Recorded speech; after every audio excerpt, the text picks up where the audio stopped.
Duncan McNabb here. 2025 brings three significant criminal milestones. These are cases that you can't get out of your head, in my case particularly, cases that have had a massive impact on the public and on the way we think.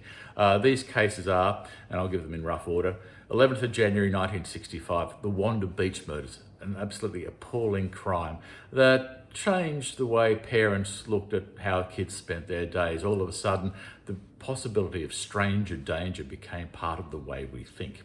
Now, this was 60 years ago. Coming up in May this year is the 40th anniversary of the disappearance of a bloke called Mr. Rentakill, a professional murder called Christopher Dale Flannery. Dreadful, dangerous human being. $10,000 back in 1984 for a bashing, $50,000 for a murder. A very profitable business.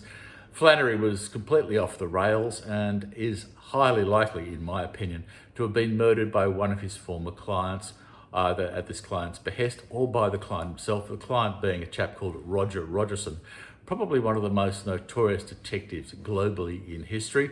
And of course, assisting Rogerson was his sidekick, the murderous heroin dealer, Arthur Neddy Smith. The other significant milestone case this year for me is the 50th anniversary of the disappearance in July 1975 of Juanita Nielsen. Now, Juanita was an extraordinarily brave woman who took the fight up to corrupt politicians, corrupt police, and corrupt property developers. She disappeared, and like Flannery, she has never been found. Now, I'll deal with the latter two cases as they come forward this year. But today, let's go back to the Wanda Beach murders of 11 January 1965. Now, Wanda Beach, for those not familiar with the area, is adjacent to Cronulla Beach, the very southern extremity of Sydney's beaches. Now, on this particular day, Marianne Schmidt, about 15 years old, and her close mate Christine Sharrock, who lived next door with her grandparents, also the same age, two smart, responsible, honourable young kids, decided to take Marianne's younger siblings to the beach. Now, at Cronulla. Now, they lived in West Ryde, so it was a long couple of train trips from West Ryde to Cronulla Beach. It's a trip they'd done before without any problems whatsoever. They left home that morning. The beach, the day was pretty ordinary, but they went there anyway. It's a day out for them. Marianne's older brothers stayed at home. They were preparing the house, giving it a spruce up before their mothers returned from hospital. Now, the Schmidts had also lost their father some years before, so the boys were just making the house as nice as possible when Mrs. Schmidt came home from a period of hospitalisation. They got to the beach late morning. The weather was, for Sydney in summer, pretty lousy actually. Strong wind, light rain, surf was an absolute mess. So they went for a bit of a walk and then had lunch. They taken a picnic with them, lunch at Cronulla Beach. And then as the afternoon progressed, they decided to go for a walk up to Wanda Beach, which is the other end of Cronulla Beach. It's a fair walk, half a kilometre or so, I suppose, up the street.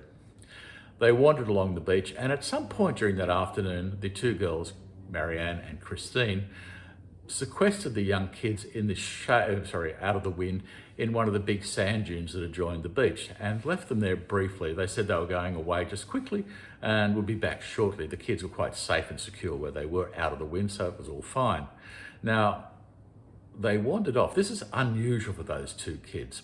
They were, as I said before, incredibly responsible, smart, honourable kids. So it was a little out of character to leave the young ones there, even for a short period of time. Now, one of Marianne's younger siblings, a younger brother, looked out over the sand dune and saw the two girls walking along the beach on their own, walking along the beach, but in the company of a young boy he described as looking like a surfy, late teens. Surfy boys back in those days in Australia, swimming shorts maybe, probably bare-chested, blonde hair, very, very common. And that was the last person, aside from their killer, who saw them alive. Now, as the afternoon wore on, the two girls didn't come back. The kids, around about 5 o'clock, as the sun was starting to dip a little bit, decided they'd make for home, so they walked back to the train station, took the long train home to West Ryde, and alerted the elder brother and the Christine's grandparents next door.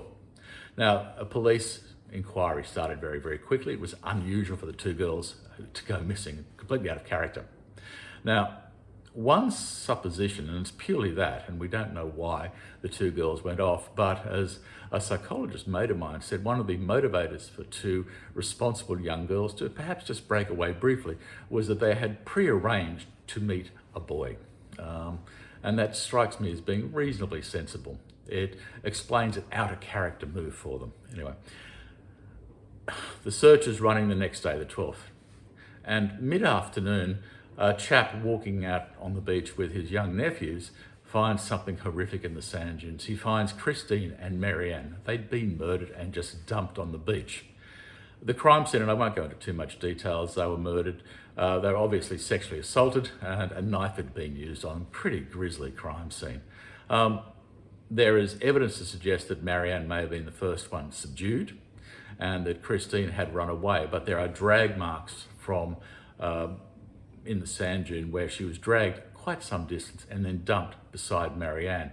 No effort was made to cover the bodies up. They were just left there into the elements.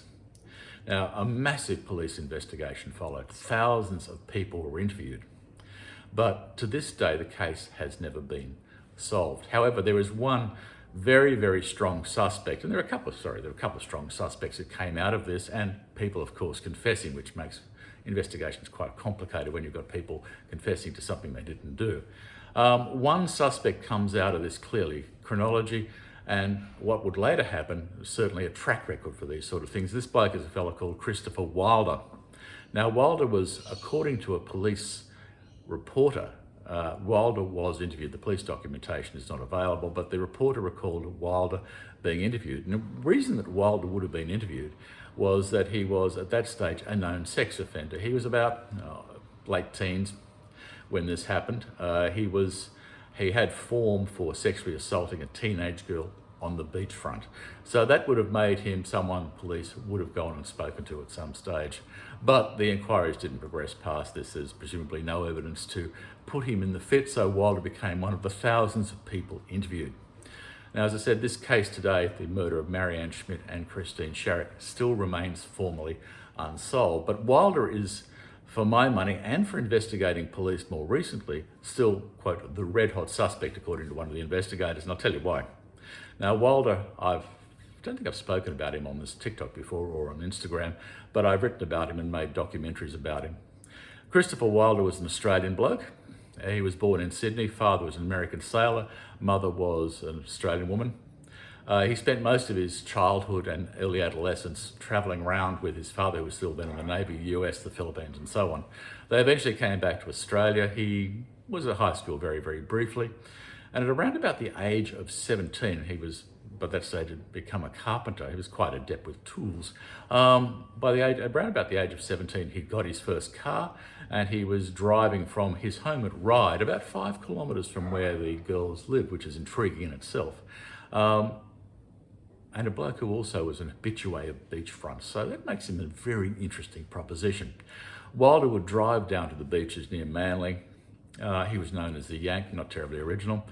Talked to young blokes, and at an incident around about Christmas time, 1962 from memory, he was chatting to 2 young blokes. He got them to inveigle about a 13-year-old girl into his car, ostensibly for a drive along the beach. Well, that didn't happen. Wilder knew precisely where he was going. He drove them to a quarry up behind the beaches, up in the hills behind the beaches in Sydney's north side. He left the 2 boys in the car and he sexually assaulted this poor kid. Now, she was a very brave young girl, so when he dropped her back at her home, again, something he would do later on, this bizarre thing, I'll drop you back to your parents, don't tell anybody. Well, she told her parents. Wilder was arrested. He tried to shift blame onto the 2 younger boys, but that wasn't all that effective. He was given a bond for his crimes, first offence, and the magistrate and a psychiatrist both were of the view that Wilder would not offend again. Well, they got that completely wrong. Over the course of the 60s, Wilder kept cruising along the beaches. He put together a shtick where he'd pretend to be a fashion photographer, not necessarily with any film in the camera, and he'd use that to lure young women on the prospect of a modelling career, and that he would sexually assault them. His guy was a complete and utter sleaze, a sexual predator. That's how he picked up his wife. He met her and her family at the beach one day in the late 60s, eventually got round to marrying her, isolated her from her parents and her younger sister, which is interesting. They spent a year married together. For the young woman, it was just horrendous. She soon found out that she had married a monster. This is a bloke who continued taking photographs of other women. His demands on her were quite repulsive. She would find photographs of her clothing and underwear on other women that he'd take a photograph and just leave it lying around the house. She is firmly of the belief, and I think the evidence is not bad for it, that he tried to kill her on a couple of occasions, either by tampering with her car, or she got out of bed one morning finding the house locked up and the gas in the kitchen turned on. Now, back in those days, domestic gas was deadly. He put it down to a gas leak, accident, terrible stuff. In early 1969, Wilder came to almost grief because he had tried his modelling scam on a young nurse down in Manly, which is where he was hunting. Now, down in Manly, he'd taken allegedly some photographs of her. She had been absolutely horrified by it. He tried to then extort her. She'd gone to the police with her mother in tow and said that whilst she wasn't prepared to give evidence, and cases like this back then were quite brutal on the victims, she didn't want to give evidence, but she thought the police needed to be told. And that's why she and her mother went to the police and gave them the whole story.